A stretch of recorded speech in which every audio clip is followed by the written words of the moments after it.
Hi, my name's Eric, welcome back to my channel. Let's talk once again about Tori Amos. Today, I'm going to react to her 1999 album To Venus and Back and break down the album's lyrics. This is actually a double album, and for this video, I'm just going to be focusing on disc 1, which is called Venus Orbiting. The second disc of this album is a collection of live performances of Tori's previous songs. I've already heard most of those songs before and broken them down, but I'd happily dedicate some other videos to Tori's live performances, including these songs. Since I reacted to Tori's last album from the Choir Girl Hotel, I have been so excited to dive back in and to analyze more of her lyrics, but before I do, let me know in the comments down below what your favorite song from this album is. Check the description box for a link to a list of nonprofits you can donate to. Please subscribe to be here when I post new videos every week, and hit the bell icon to be notified when my videos go live. And as always, Tori's lyrics are so complex and layered that I just can't touch on every detail from every angle, so please leave your own interpretations in the comments. Without further ado, track number 1 is Bliss.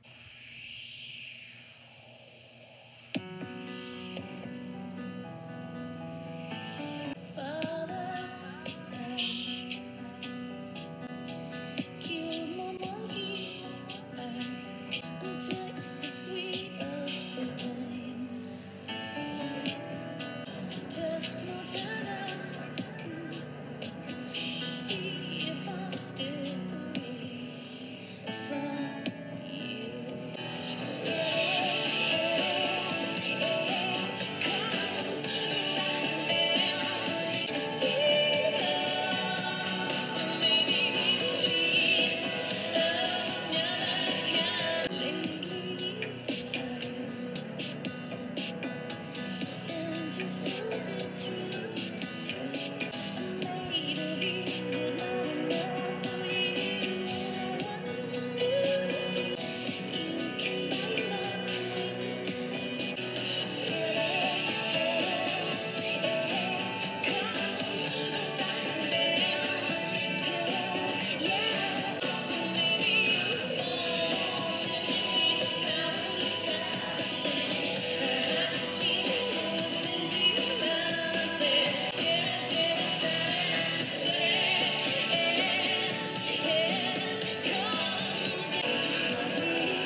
Very cool.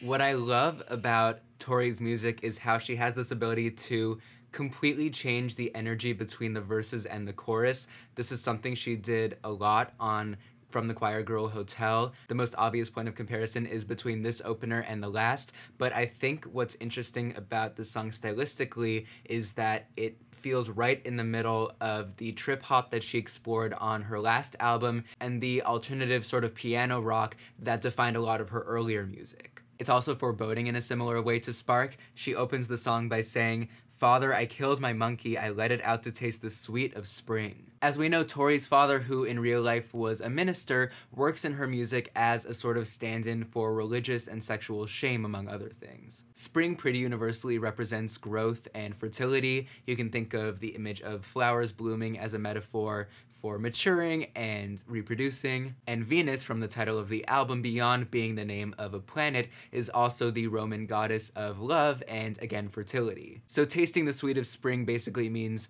experiencing romance and intimacy. But this is framed as a confession of murder, which makes me ask, why a monkey? I think maybe she's killed the monkey on her back, the burden of shame that her father imposed on her, which would also explain why she says later that she's going to test my tether to see if I'm still free from you. She's breaking the stigma around sexuality that she was taught by her religious upbringing, which is something that she's done on basically all of her albums. On the second verse, she says, "I wonder if you can bilocate," as in be in two places at once. She's saying how can her father's influence be this shadow over her even when he's not around? And on the bridge, she calls him a Kachina, which Google tells me is a deified ancestral spirit in the mythology of the Pueblo people. Again, he's the embodiment of this tradition or traditional way of thinking passed down from her ancestors to her father to her. She also at different points calls him a supernova and terracide, which combines terra as in earth with side as in killing earth, like a supernova blowing up the universe. So basically the shame and stigma that Tori was taught by her father and their tradition manifests in the way that she lives her life and shatters her world. Track number 2 is Juárez.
Wow. Okay, so that song actually reminded me a lot of Cruel, which I have been listening to so often in the last few weeks.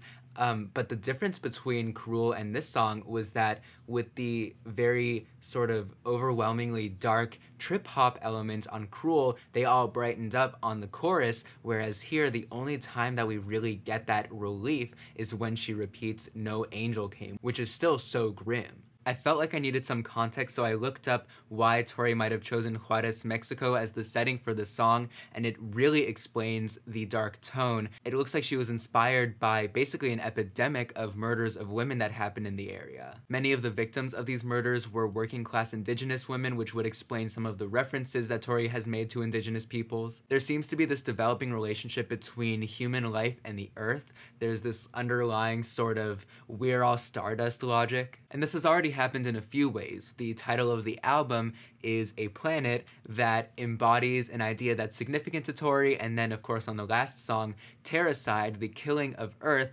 represented to Tori her sort of disrupted romantic relationships and self-concept. And that happens here on the first verse when Tori says, "The desert likes young girls' flesh." Obviously most murders of women were and are carried out by men, but Tori attributing this quality of violence and murderousness to the earth or to the landscape seems to suggest that Tori believes that violence against women is just sort of a fact of life. It's just a given. Violence is so inherent to the world around them that it's just the natural order of things that they would be victimized. But of course it doesn't have to be this way. She says, "You know that I can breathe even when I cheat." She's saying as a woman, she has the right to live and to live freely, whether she lives up to people's expectations of ideal women or not. Not being perfect isn't a death sentence. So when she says on the chorus, "No angel came," it could mean more than one thing, but the general impression that I get is she's saying that this is not happening in the realm of the divine. Where women are being brutalized and subjugated, God is not present. Track number 3 is Concertina.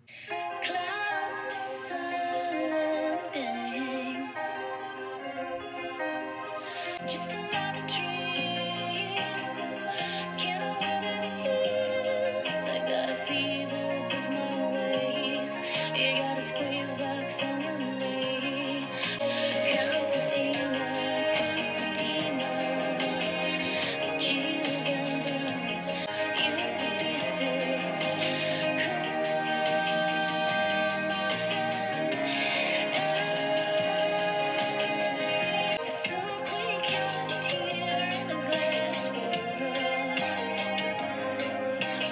Just another fix. Can I weather the years?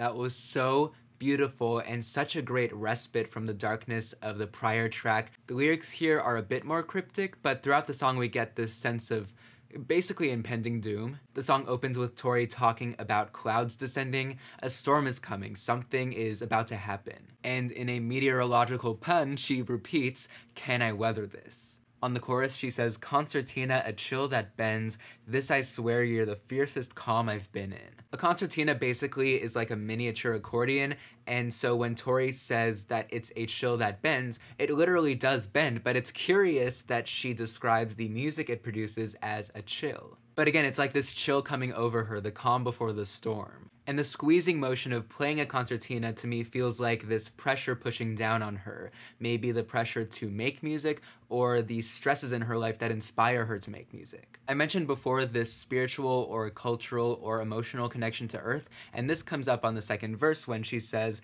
"The soul quake happened here in a glass world." This might call back to little earthquakes, but again, the earth and the soul are intertwined, and the earth is something that can shatter, it's glass. Tori's saying that she's never quite safe or on solid ground emotionally or physically. And so I think the song's vagueness actually performs its own theme, because it's about experiencing this constant feeling of dread, likely informed by the brutality and paranoia of the first two tracks, always feeling like something bad is coming but never quite knowing what it is. Track number 4 is Glory of the 80s. Took a taxi from LA, singing until it was electromagnetic, so back into a party going on. Car drawn up in lines into beautiful, not the same baby. I stood elbow in my bucket seat in my wannabe Mustang, auditioning for reptiles and that rocker Welsh campaign. Not right today, I said, I don't find that remotely funny. Disappear,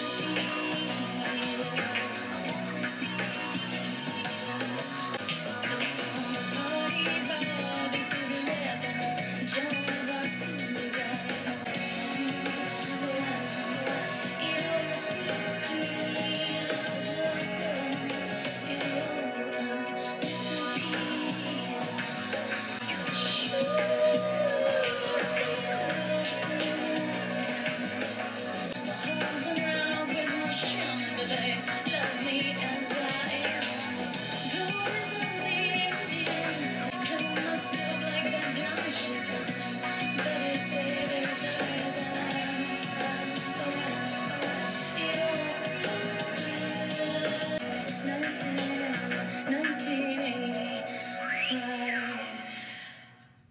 Cool, okay. Surprisingly upbeat, but the anecdotes that she fills the song with are, again, pretty grim. Because Concertina was about Tori's current day state of mind informed by a traumatic past, and this song is telling us more about that past. There's this motif on the song of orbiting and of different sort of physical and spiritual forces, like on the first verse when she says, "I took a taxi from LA to Venus in 1985. I was electromagnetically sucked back into a party going on that night. It was the glories of the 80s with karma drawn up in lines." These are all forces that have power over Tori.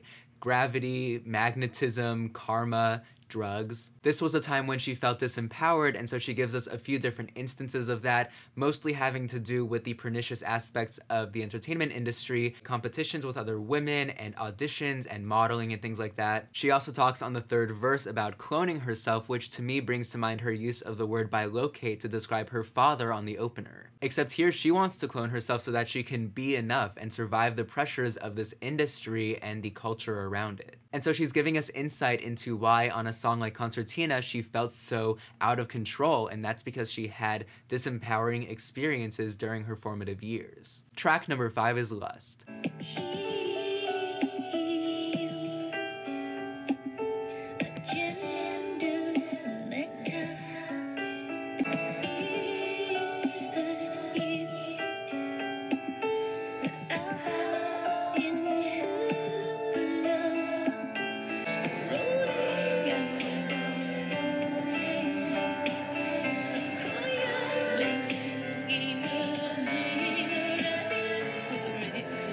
Is he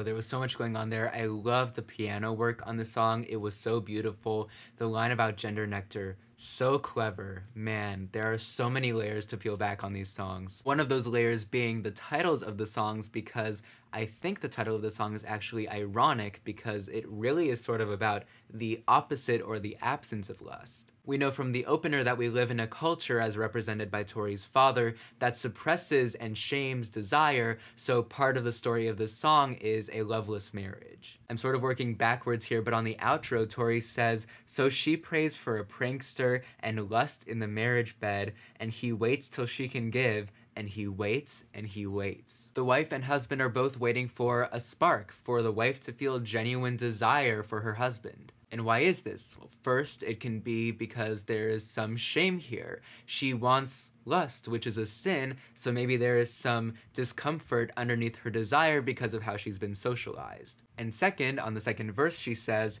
"Is he real or a ghost lie? She feels she isn't heard." This is pretty straightforward. It's hard for her to feel or feign an intimate connection when the emotional connection isn't there. And in a less overt way, just like Tori talked about the divine not being present in Juárez where women were being murdered, here she says that something, she doesn't specify what, is running free, running through the underworld into your room. The lovelessness of this marriage, while not overtly violent, comes from the same unholy place as anything from exploitative modeling auditions that Tori went through to murder. These are all just different levels of the same system of shame and silence. Track number 6 is Suede. Suede, Suede, you always felt like Suede. There are days I feel your twin, a rhythms ripping from the central thoughts. You can swallow her whole star intact. Call me evil, call me tenderness on your side. Anybody knows you can conjure anything by the dark of the moon. My fear is great.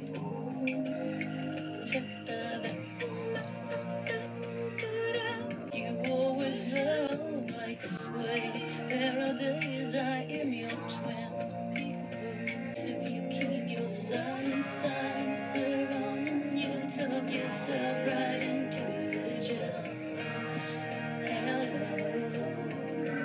Oh, little sister, I hope you wouldn't feel that way. Oh, little sister, I'm again and I said, Suede. Wow. Again, such an ominous, eerie song. This album, sort of in a similar way to From the Choir Girl Hotel, is really dark overall. And I think the line that best sums up the album so far is, "I fear my fear is greater than my faith." This is the tether she talked about on the opener. She's still inhibited by her fear and shame, and she can't fully and freely live her life. So in this relationship, Tori says, "There are days I feel your twin." Again, the sort of duality of man, this duplicitousness. She has trouble trusting her partner. She says he has power over her and explains this on the chorus when she says, "Call me evil, call me tide is on your side, anything you want, anybody knows you can conjure anything by the dark of the moon, boy, and if you keep your silencer on, you'll talk yourself right into a job, out of a hole, into my bayou." So, a lot to unpack here. Those first couple of lines tell us that Tori's partner, as a man, can build whatever narrative he wants about her. So when she talks about the tide being on his side and then mentions the moon, it's because the moon controls the tides. Again, it's a symbol of him having power over her. And then we have that pun where she says, "Keep your silencer on." A silencer is something that quiets the sound of a gun firing. He is hiding his violence. But then she says you can be silent and still talk yourself into or out of any beneficial situation. He doesn't even have to speak to enact violence or to move up in the world. Being a man entails a lot of power that Tori feels she doesn't have. Track number 7 is Josephine. Sounds like a military drum. Tonight, Josephine, in an army strength, therein lies the day.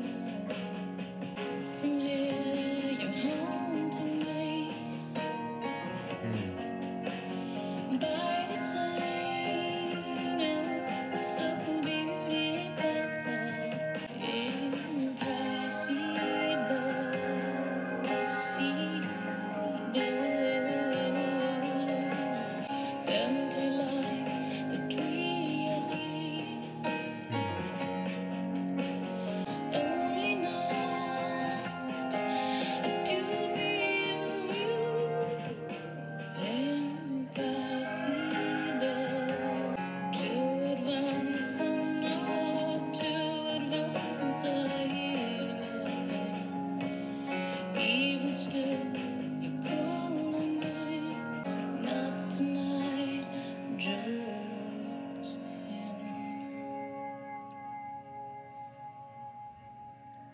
That was beautiful. Definitely sort of more in line with the style of Concertina. Again, the sort of ebbing and flowing of harsher songs and more actively beautiful songs. So because of the military drum and the references to particular places and events, I decided to look up who the Josephine in the title was, and it turns out she was the wife of Napoleon Bonaparte, so this song is from his perspective and it's written to her. Napoleon Bonaparte, of course, is known for his military exploits, so he is a man famous for his violence. This is just such an ingenious decision, and some really interesting things happen when Tori writes from the perspective of a man. She opens the song by saying, "Not tonight, Josephine, in an army's strength, therein lies the denouement, the resolution." Tori, or Napoleon, is saying that things can be resolved through brute strength. But then Napoleon says, "From here you're haunting me." Before, being able to haunt someone or have dual existences was a quality of powerful men, but here a powerful man is perceiving his wife as having that quality. On the second verse, he says that he feels his military victory is empty, and later he, or Tori, says, "In the last extremity, to advance or not to advance, I hear you laughing. Even still you're calling me, not tonight, Josephine." His wife sort of acts as his conscience. If Tori's father was the tether pulling her away from self-fulfillment, Josephine is Napoleon's tether pulling him away from violent victory. So really, violence and love are at odds with each other. Track number 8 is Riot Poof, as opposed to Riot Proof, as it is written on most streaming services. Thank you for letting me know about this. Break the terror, break the terror, break the terror of the urban spell. Reggae?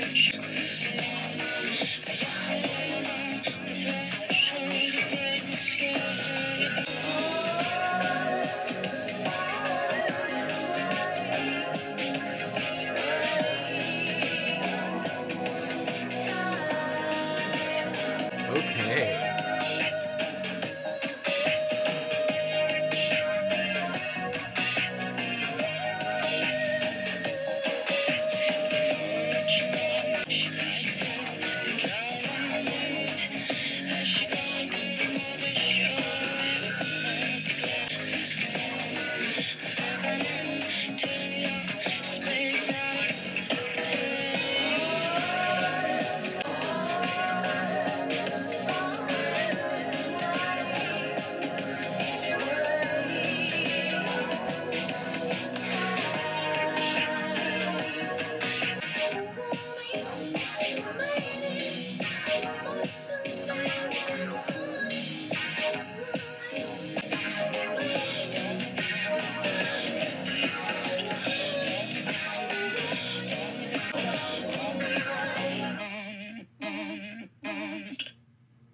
Wow, that was an unexpected stylistic shift. I believe the song is inspired by reggae, and with the mention of a riot in the title, it makes a lot of sense because reggae has long been a genre that conveyed a revolutionary sentiment. Small Axe by Bob Marley and the Wailers is a great example of this. And in accordance with that, we have another militant type man here. On the first verse, Tori says, "This alliance, you say, I'm on the threshold of greatness, girl, so you burn your pagoda through the Congo till there's a broken bond." And broken bonds again show up at the end of the song when Tori says, "On the bomb, on the bond." Just like the supernova of her father or the explosions of war. Again, this opposition between violence and love. And when Tori talks about burning a pagoda in the Congo, first of all, it's geographically confused, so maybe it reflects this sort of Napoleonic imperial impulse to conquer the world. And second, it's an image of destroying a piece of holy architecture. Just like violence and love are incompatible, so are violence and holiness. And on the second verse, she introduces a woman who has to deal with this man.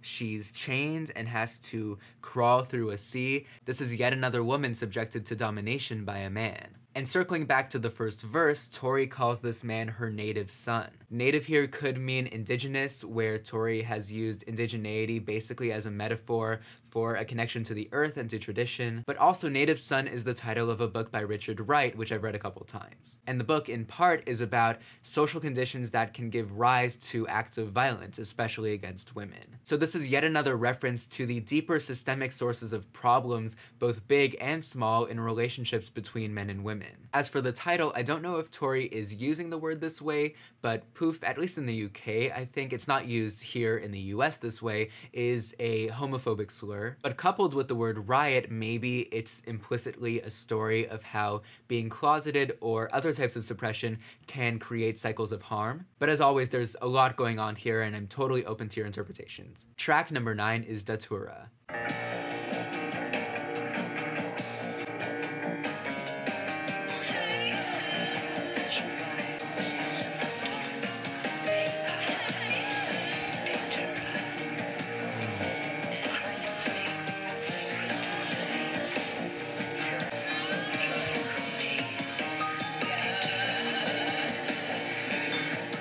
Okay.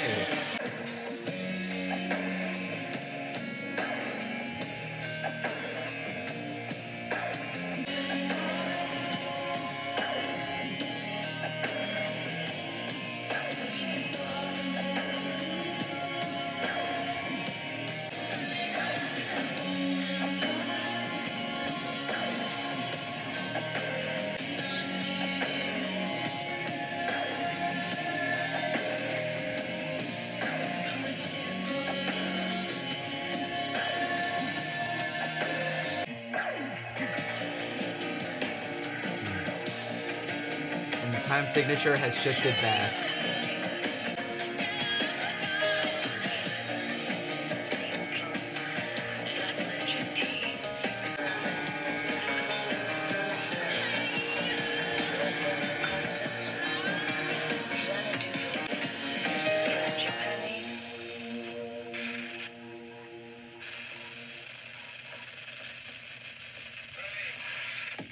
Ooh, this is a journey.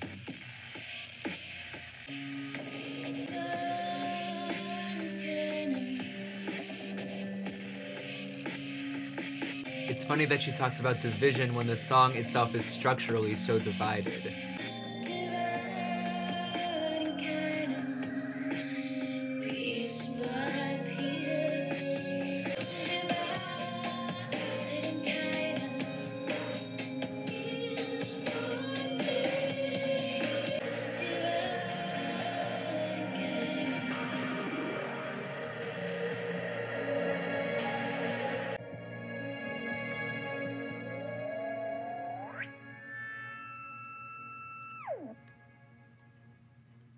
Wow.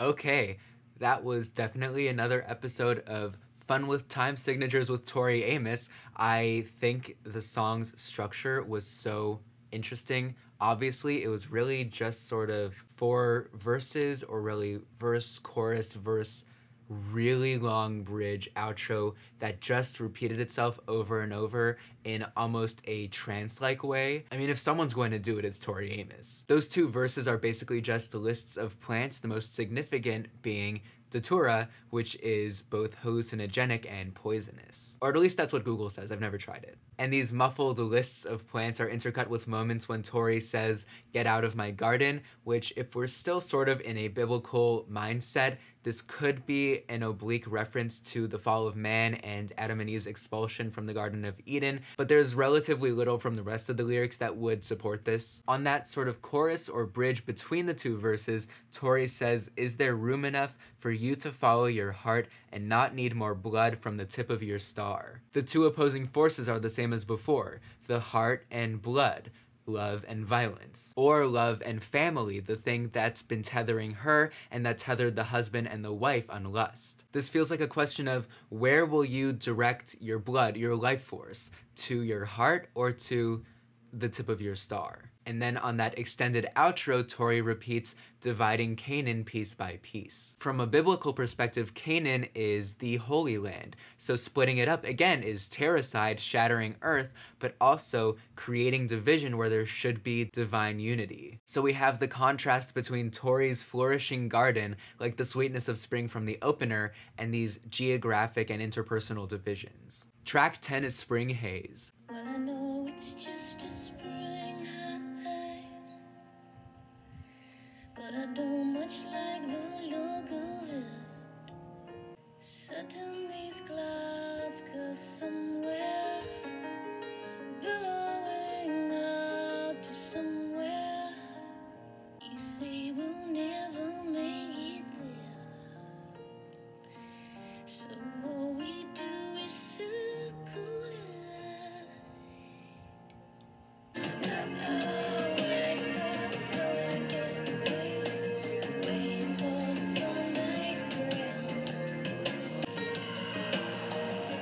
Ooh. So I know it's just a spring high, and all we do is circle it. Again, orbiting. And I found out where my age is. Billowing out to somewhere. Billowing out down a river. And I look there on my way. Unseen, you see, ten one way. Does it always in the place? Right on Sunday tea.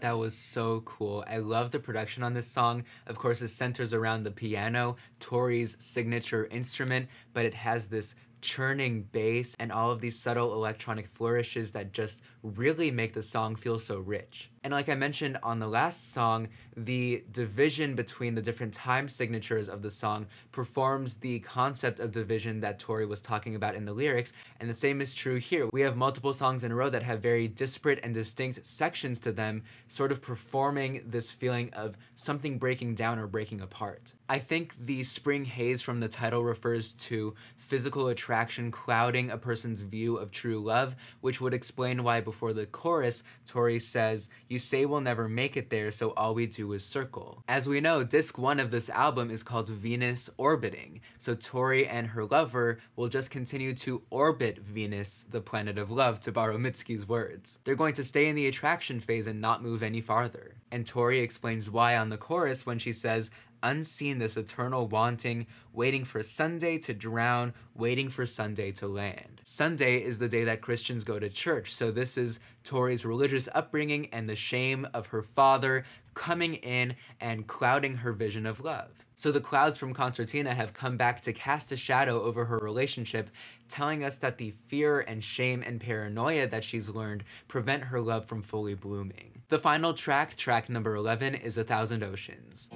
These tears I've cried, I've cried 1,000 oceans. I can't believe that I will keep you from flying, and I would cry 1,000 miles to say you